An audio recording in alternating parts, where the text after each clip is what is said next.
یعنی آپ لوگوں میں جا کے یہ واقعہ بیان کریں کہ یہ مجھ پر گزرا ہے تو لوگوں کو اور اطمینان ہوگا. کیسے وانظر الی العظام، اس کی ہڈیوں کی طرف آپ دیکھیں. کیف ننشزها، کیسے میں ان ہڈیوں کو بھی زندہ کروں گا. ثم نکسوها لحما، پھر میں کیسے ان کے اوپر گوشت چڑھاؤں گا. تو یہ سارے کام اللہ تعالیٰ نے کیے ان کے سامنے. فلما تبین له، بس جب ان کے سامنے واضح ہو گیا تو وہ شک اور وسوسہ بھی دور ہو گیا. قال اعلم، کہنے لگے میں 100% یقین رکھتا ہوں ان اللہ علی کل شیء قدیر، بے شک اللہ تعالیٰ ہر چیز پر قدرت رکھتے ہیں، سب چیزوں کی پر اس کو قدرت ہے.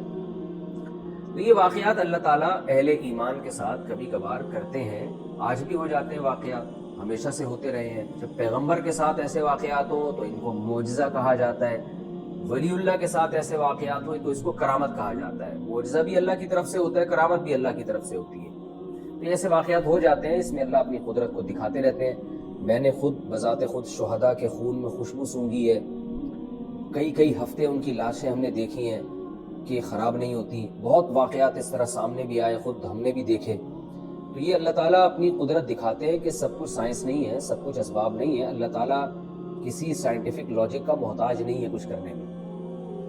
تو اللہ سب کو نہیں دکھاتے، کسی مخصوص بندوں کو دکھا دیتے ہیں تاکہ وہ جو ان پر اعتماد کرتے ہیں تو ان کو ان کی باتوں پر یقین آ جائے. اور وہ خود جب اپنا مشاہدہ بتائیں گے تو لوگوں کو اور اطمینان آ جاتا ہے. تو اللہ نے یہاں بھی بتایا کہ ان کو یہ ایک وسوسہ دل میں پیدا ہوا کہ بھئی یہ کیسے اللہ زندہ کرے گا. تو جو نیک لوگ ہیں نا، ان کے دل میں اگر وسوسہ بھی آ جاتا ہے تو بعض دفعہ اللہ اس وسوسے کو دور کرنے کا بھی انتظام کر دیتے ہیں. یاد رکھیں، شک پیدا ہو جانا کہ اللہ زندہ کرے گا کہ نہیں کرے گا، یہ تو کفر ہے، اس سے تو انسان اسلام سے خارج ہو جاتا ہے. شک نہیں ہے، شک اور وسوسے میں فرق ہے. وسوسہ ایسی چیز کو کہتے ہیں جس کے پیچھے کوئی دلیل نہ ہو. بھائی ایسے ہی شیطان آ کے نا کچوکے لگا رہا ہوتا ہے. یہ ہر ایک کے ساتھ آج بھی ہوتا ہے. اسلام کے بارے میں الٹے خیالات آنا شروع ہو جاتے ہیں اور انسان اس پہ پریشان ہوتا ہے کہ یہ کیوں خیالات آ رہے ہیں. پریشان ہونا اس کی علامت ہوتی ہے کہ آپ مومن ہیں، آپ کے دل میں اسلام کے بارے میں شبہ نہیں ہے، ورنہ پریشان نہ ہوتے، آپ خوش ہوتے. تو پریشان ہونا اس کی علامت ہے کہ آپ مومن ہیں. تبھی تو آپ پریشان ہو رہے ہیں کہ میرے ایمان پہ ڈاکہ کیوں ڈل رہا ہے، اس لیے کہ آپ مومن ہیں.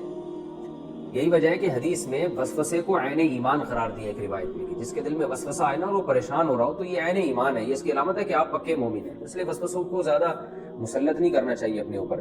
لیکن بعض دفعہ اللہ ان وسوسوں کو دور کرنے کا انتظام بھی کر دیتے ہیں.